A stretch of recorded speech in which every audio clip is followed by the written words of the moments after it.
Start RLC circuit. अपना chapter चल रहा था अल्टरनेटिव करंट और डायरेक्ट करंट। उसमें अपन कुछ टॉपिक 4 में स्टडी कर चुके हैं।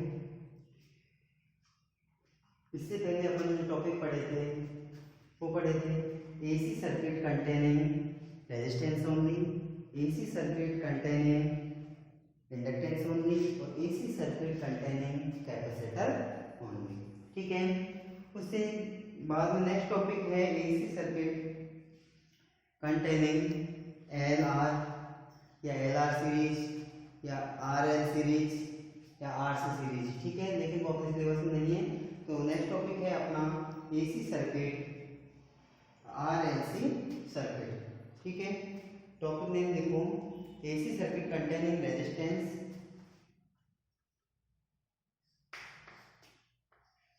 AC circuit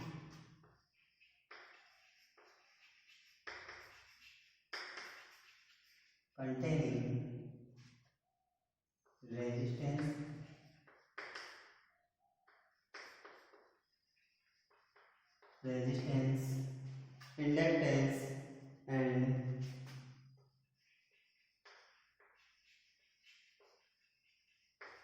inductance and capacitance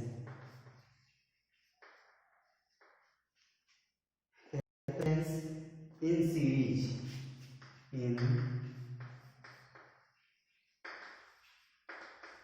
ठीक है, टॉपिक है AC circuit containing resistance, inductance and capacitance in series. ठीक है, तो फर्स्ट ऑफ ऑल तो अपन एक डायग्राम बनाते हैं। डायग्राम कुछ इस तरीके से है, देखो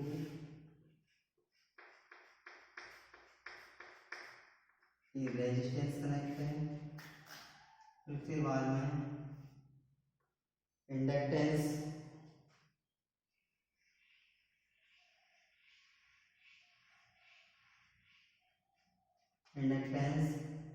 फिर लगा हुआ है एक कैपेसिटर। इस तरीके से तीनों एल, ये है आर, रेजिस्टेंस ये एल और ये सी।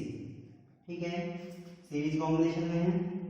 इनको एक किसी अल्टरनेटिव वोल्टेज सोर्स से कनेक्ट करते हैं। अल्टरनेटिव वोल्टेज सोर्स, ठीक है, इसकी वैल्यू है E equal to P naught sine omega T. ठीक है,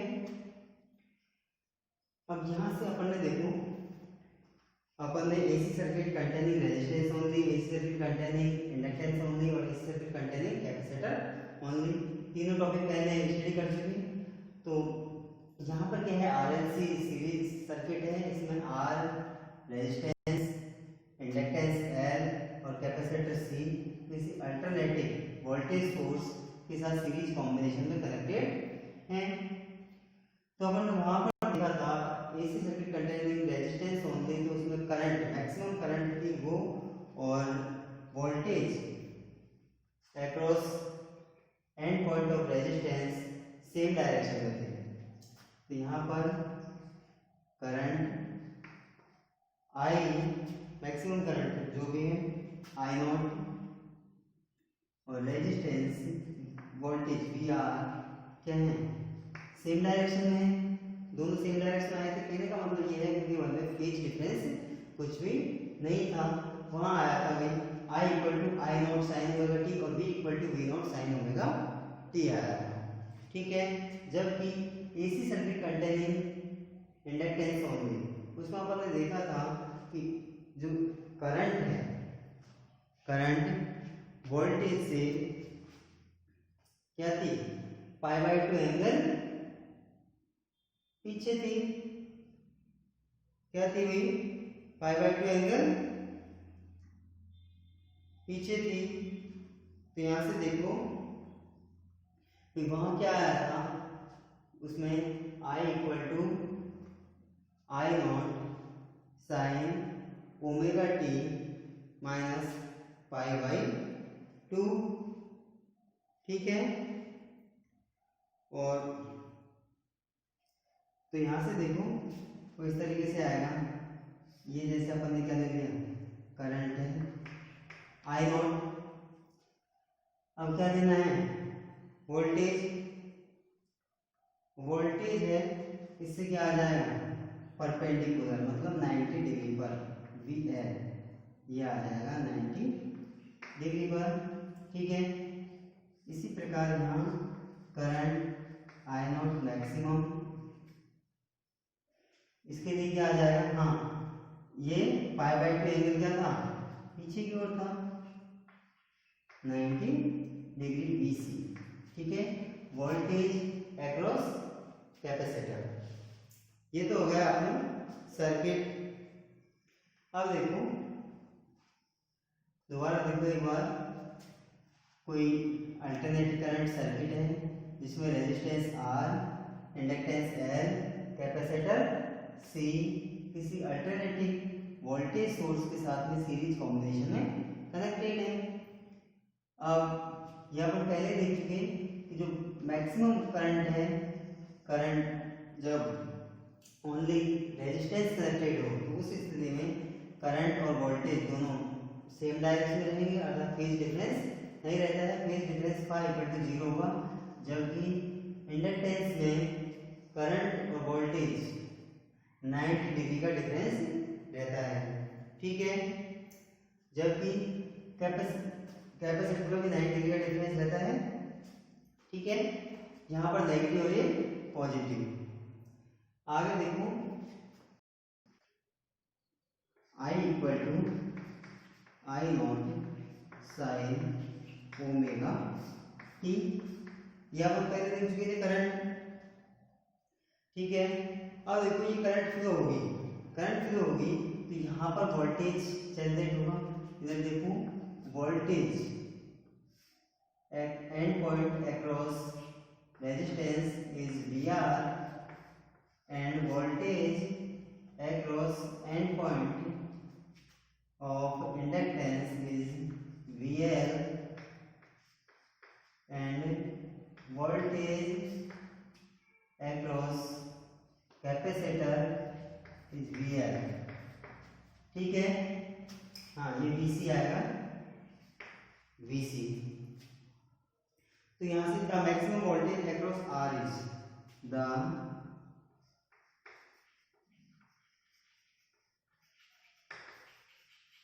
मैक्सिमम वोल्टेज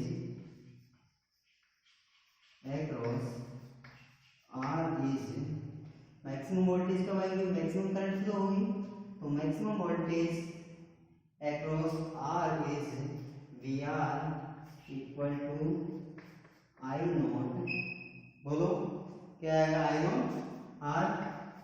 इक्वेशन सेकेंड, आगे देखो the maximum voltage across inductance L is, क्या आएगा, द मैक्सिमम वोल्टेज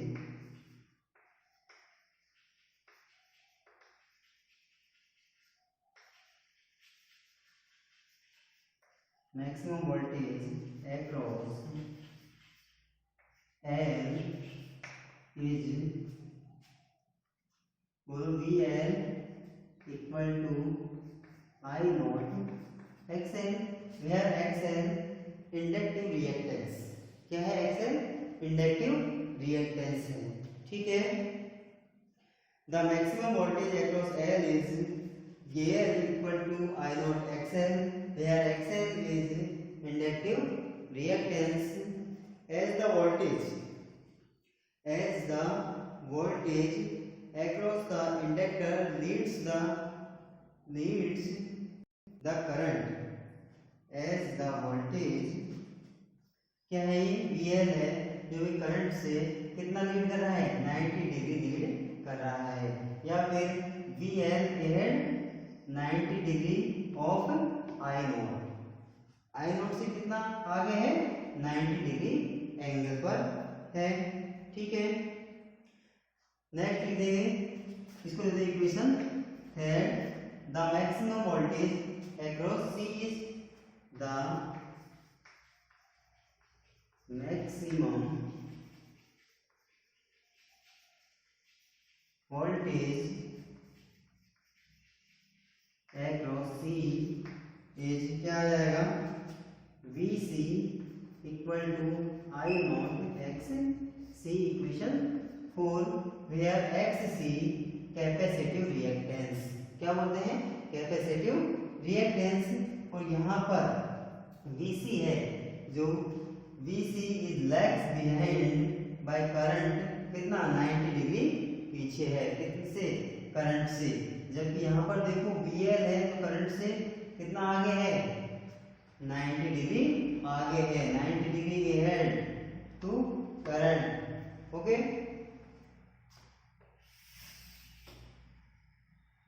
अब आगे देखो R के कारण जो वोल्टेज जनरेट हो रहा था वो ले लिया L और C तीनों में ले लिया। ठीक है, अब यहाँ से एक डायग्राम और बनाएंगे अपन, उसमें देखो यस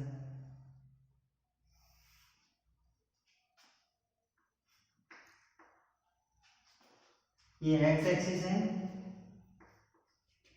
और यहाँ पर वाई एक्सिस, ये वाई डैश। ठीक है, ये ओरिजिन है। अब क्या लेंगे भाई, फर्स्ट में देखो रेजिस्टेंस के अक्रॉस में लेंगे तो मैक्सिमम करंट और जो वोल्टेज वी आर है दोनों में फेज डिफरेंस क्या है 0 का है, तो दोनों क्या है सेम डायरेक्शन में आएंगे। तो यहाँ पर आई नोट, ठीक है, या यहाँ से और यहाँ तक ये voltage V R across and point of resistance, तो कुछ कैसे आएगा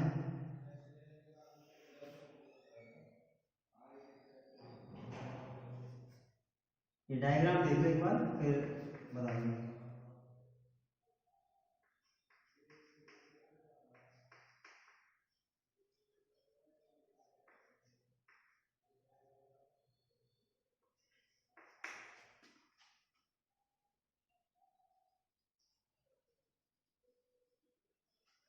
यस देखो V, यहाँ पर ये B डैश हो जाएगा और ये C। ठीक है, इसका जो रिजल्टेंट है वो E नॉट, ये एंगल कितना है फाई एंगल है। ठीक है, यहाँ पर जो वोल्टेज है भाई maximum value of current, maximum value of alternative current या peak value of alternative current I naught से कितना आगे है VL 90 डिग्री, तो ये VL की वैल्यू हो जाएगी और ये VC पीछे है कितना 90 डिग्री। ठीक है, तो यहाँ ये इस तरीके से आएगा एंटी क्लॉकवाइज, क्या है एंटी क्लॉकवाइज, जबकि ये क्या आ जाएगा क्लॉकवाइज आएगा। ठीक है, तो ये क्या हो जाएगा, ये जो डिफरेंस है VL माइनस VC। ठीक है, ये कंडीशन दे रहे हैं अपन XL is greater than XC की कंडीशन, तो VL माइनस VC। आगे देखो, हाँ इसमें देखो ये अपन ने जो ये डायग्राम बनाया है, इस डायग्राम में मैक्सिमम करंट और वी आर दोनों क्या हैं सेम डायरेक्शन में है, अर्थात फेज डिफरेंस नहीं है, तो दोनों सेम डायरेक्शन में आ गए, जबकि वी एल आई नॉट से 90 डिग्री पर आगे है तो 90 डिग्री ले लिया। ठीक है, जबकि वी सी आई मैक्सिमम से 90 डिग्री पीछे है, एंटी क्लॉकवाइज ले लिया। अब इनके कारण जो रिजल्टेंट वोल्टेज आएगा रिजल्टेंट वोल्टेज ई नॉट है वो आई नॉट से फाई एंगल पर रहेगा। कितने पर रहेगा? फाई एंगल पर रहेगा और इसकी वैल्यू पॉजिटिव रहेगी। इसका जो डायगोनल है वो रिजल्टेंट को रिप्रेजेंट कर रहा है। ठीक है, तो यहां से क्या आ जाएगा भाई, RLC अल्टरनेटिव करंट सर्किट है, इसमें RLC सीरीज कॉम्बिनेशन में कनेक्टेड है। इसका जो रिजल्टेंट आएगा वो क्या आएगा? Resultant OK equal to under root, वो तो क्या आ जाएगा? O A square plus O B dash square. ठीक है, वैल्यू पुट करेंगे तो ओ ए की वैल्यू क्या है? हाँ, ओके की जगह पर ई नोट कर देंगे। ई नोट ओ ए की वैल्यू क्या है? V R square plus O B dash की value V L minus B C whole square. ठीक है, यहां तक किसी को प्रॉब्लम? अब बस वैल्यू पुट करनी है, वी आर की वैल्यू, वी एल की वैल्यू और बी सी की वैल्यू। तो इक्वेशन इसको दे दो 4। क्या है equation? 4। Fifth equation fifth, put value from equation second, third and fourth in equation fifth, then we get E naught equal to under root I naught R square plus, यहाँ देखो I naught XL minus I naught XC whole square. अब यहां से जो common आ रहा है उसको कॉमन ले लेंगे। ई नॉट इक्वल टू क्या कॉमन आ रहा है? आई नॉट, क्या बचेगा? R square plus X L minus X C का होल स्क्वायर। ये क्या है? रिएक्टेंस है। X L minus X C क्या है? आर एल सी सर्किट का रिएक्टेंस है। अब यहां से देखो, याद है प्रॉब्लम किसी को? मैं इधर देख लेना, जो अपन ने AC circuit conducting resistance only, AC circuit conducting inductance only और AC circuit containing capacitance only, तीनों देखे थे। उसमें जो मैक्सिमम करंट और वोल्टेज दोनों के मध्य जो फेज डिफरेंस था वो क्या था? 0 था। यहाँ पर फेज डिफरेंस 90 डिग्री का था। VL आई नोट से क्या था? 90 डिग्री आगे था। या voltage VL as the voltage VL कहाँ जा रहा है? आगे जा रहा है। तो एज द वोल्टेज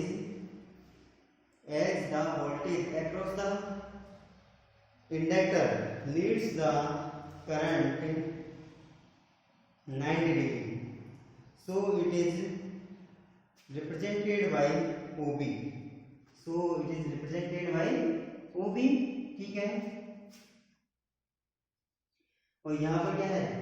ये जो वोल्टेज है, as the voltage across the capacitance lags behind the current by 90 degree. कितना है? 90 डिग्री पीछे है। और किसके द्वारा रिप्रेजेंट हो रहा है? ये OC के द्वारा रिप्रेजेंट कर रहे हैं। ठीक है, लिखो यहां पर।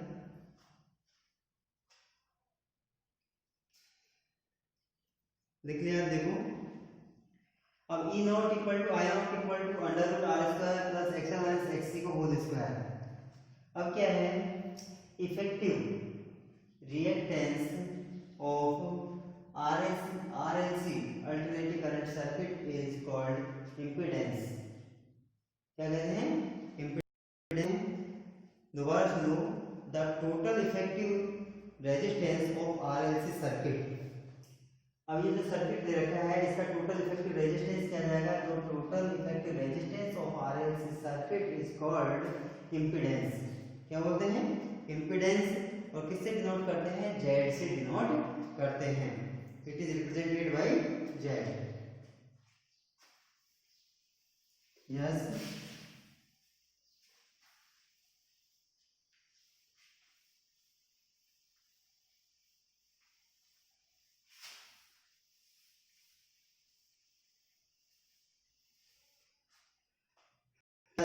the total effective resistance of RLC circuit is called impedance and it is denoted by Z.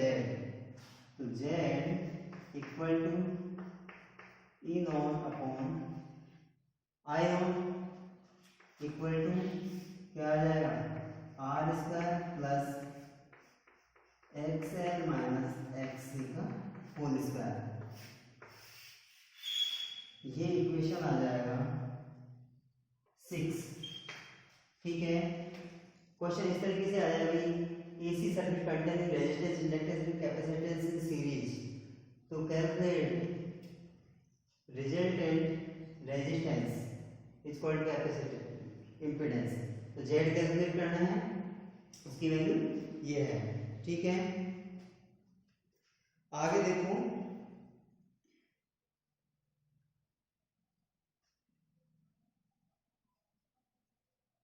हाँ अब देखो आरएलसी सर्किट है भाई, RLC circuit, RLC series circuit है या AC circuit containing resistance R, inductance and capacitance. इसका जो resultant voltage आएगा, रिजल्टेंट वोल्टेज है वो करंट से फाई एंगल क्या है, आगे है। कितना है, फाई एंगल आगे है। तो इसके लिए कैलकुलेट करेंगे तो टेन फाई इक्वल टू क्या हो जाएगा, ए के अपॉन ओ ए, या फिर इसको ऐसे लिख सकते हैं क्या, O B dash upon O A. तो tan phi equal to O B dash की वैल्यू क्या है, V L minus V C upon O A की वैल्यू वी आर। अब यहाँ पर वैल्यू पुट करेंगे, put value tan phi, V L की वैल्यू क्या आ जाएगी, I naught X L, I naught X C divide by I naught R. यहाँ से आई कॉमन आ जाएगा, कैंसिल हो जाएगा। तो tan phi equal to X L minus X C divide by R. Okay, ठीक है, ये वैल्यू आ जाएगी किसकी, टेन फाई की वैल्यू आ जाएगी। इसको दे दो इक्वेशन 7। देखो यहाँ पर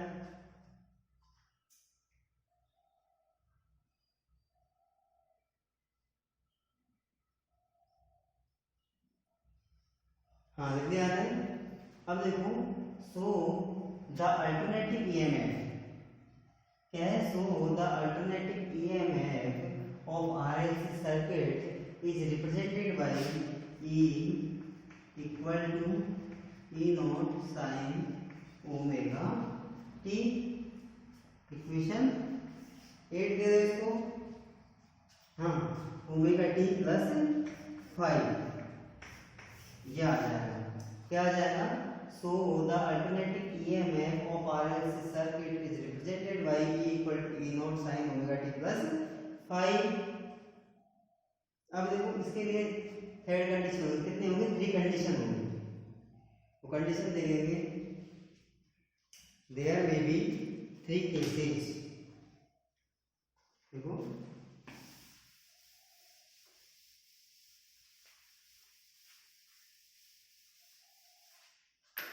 there may be 3 cases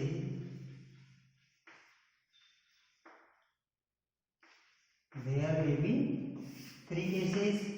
first case क्या आएगा, when XL is greater than XC, क्या हो, XL is greater than XC, then tan phi is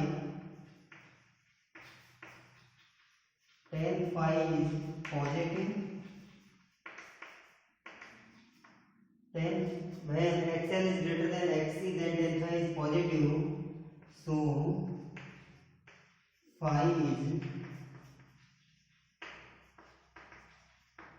positive, क्या आ जाएगा, phi is पॉजिटिव, या फिर क्या लिखेंगे, hence voltage leads the current by phase angle phi,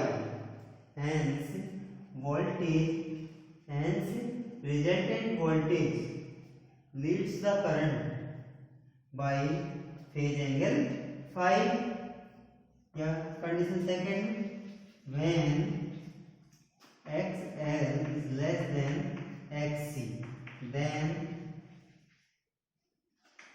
tan phi is negative, क्या है, tan phi is negative, so phi is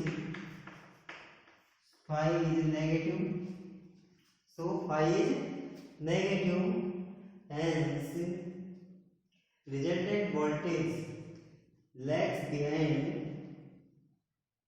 by phase angle phi, इससे करंट से पीछे रहेगा, so hence resultant voltage lags behind current by phase angle phi, ठीक है। Third condition क्या आ जाएगी, when XL equal to XC, इस कंडीशन में क्या आ जाएगा, XL इक्वल टू XC, जब इंडक्टिव रिएक्टेंस और कैपेसिटिव रिएक्टेंस दोनों इक्वल हो जाएंगे तो उस कंडीशन में करंट क्या होगी, मैक्सिमम फ्लो होगी, तथा जो इम्पीडेंस है RL सर्किट का इम्पीडेंस है वो क्या रहेगा, मिनिमम रहेगा, ठीक है। और इस कंडीशन को ही क्या कहते हैं, रेजोनेंस कंडीशन कहते हैं, सीरीज रेजोनेंस कंडीशन, ठीक है। तो XL इक्वल टू XC, तो tan phi इक्वल टू क्या आ जाएगा, 0, तो phi equal to 0, phi equal to 0 होने पर क्या आ जाएगा, E0 एंड I0 दोनों सेम डायरेक्शन में रहेंगे, किसमें रहेंगे, सेम डायरेक्शन में, अर्थात फेज एंगल क्या आ रहा है, phi इक्वल टू 0 आ रहा है। जब दोनों सेम डायरेक्शन में रहेंगे तो जो इम्पीडेंस है RL सर्किट का इम्पीडेंस वो क्या होगा, मिनिमम होगा, एंड जो करंट है वो मैक्सिमम प्राप्त होगी, ठीक है। इसी रेजोनेंस की कंडीशन कहते हैं। पहले आगे देखो resonance,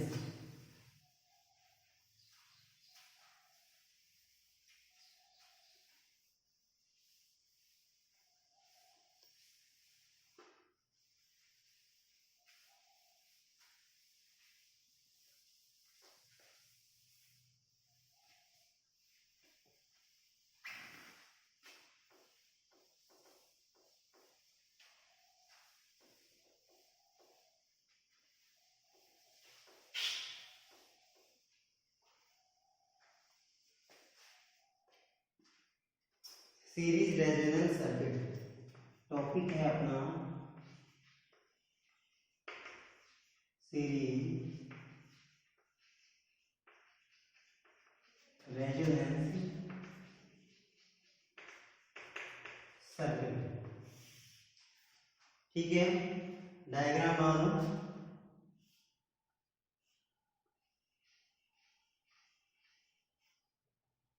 L R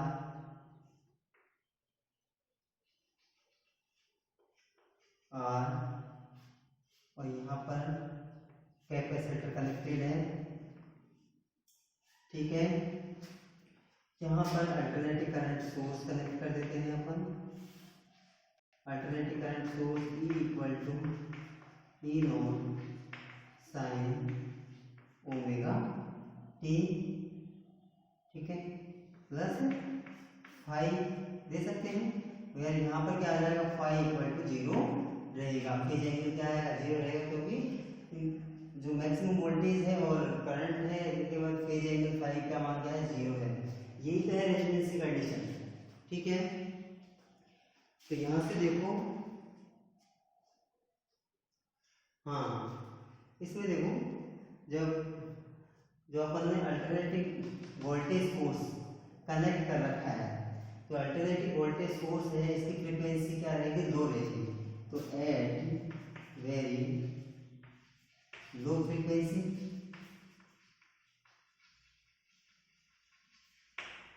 eight very low frequency, low frequency पर जो इंडक्टिव रिएक्टेंस है, भाई लो फ्रीक्वेंसी पर inductive reactance XL equal to क्या है, omega L.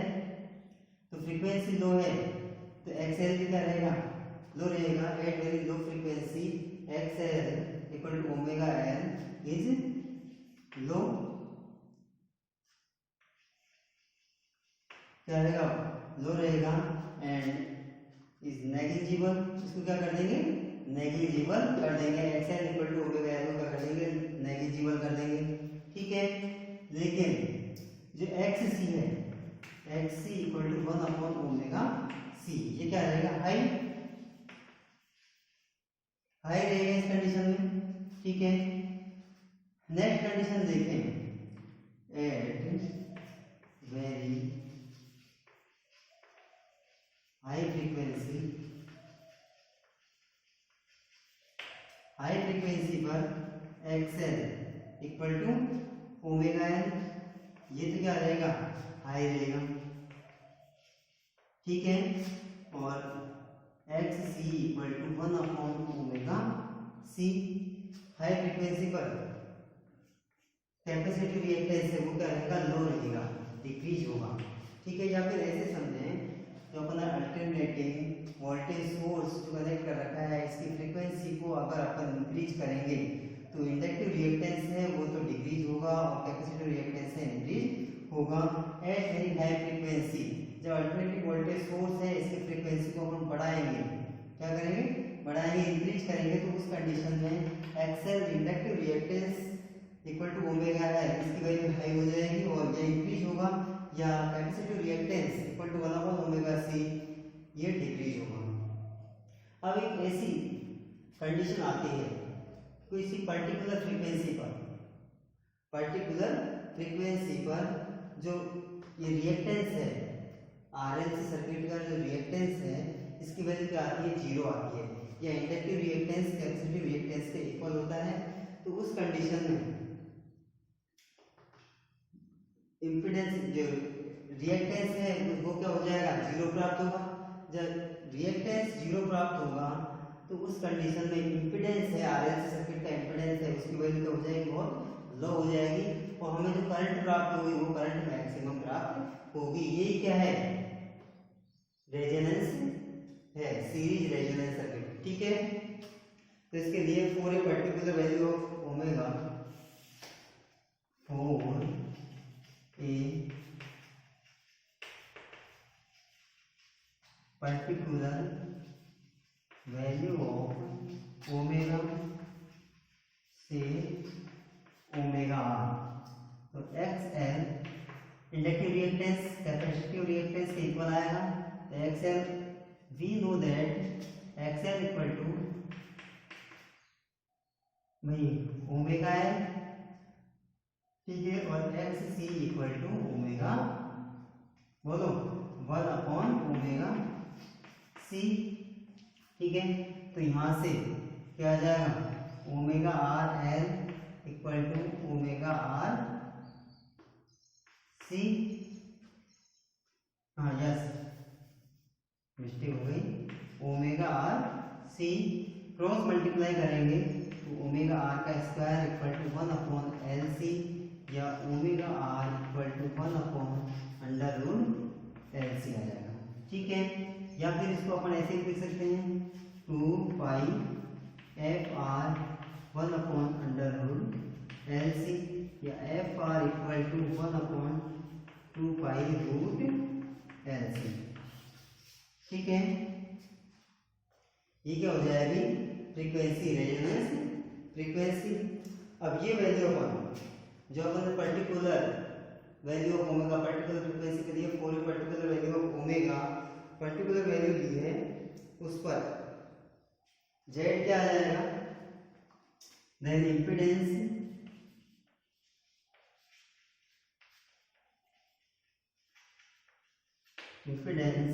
Of RLC circuit, ठीक है, क्या आ जाएगा, जेड इक्वल टू भाई एक्सएल इक्वल टू एक्स को ले रहे हैं अपन, तो आर स्क्वायर प्लस 0, ठीक है, या Z equal to R minimum, ठीक है, ये वैल्यू आ जाएगी Z equal to R minimum. So here impedance of RLC circuit is minimum and current is high,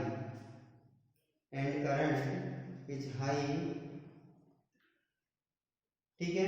this frequency is called series resonance frequency. यहाँ पर जो करंट प्राप्त होगी वो क्या होगी, मैक्सिमम प्राप्त होगी, ठीक है। नेक्स्ट टॉपिक अगले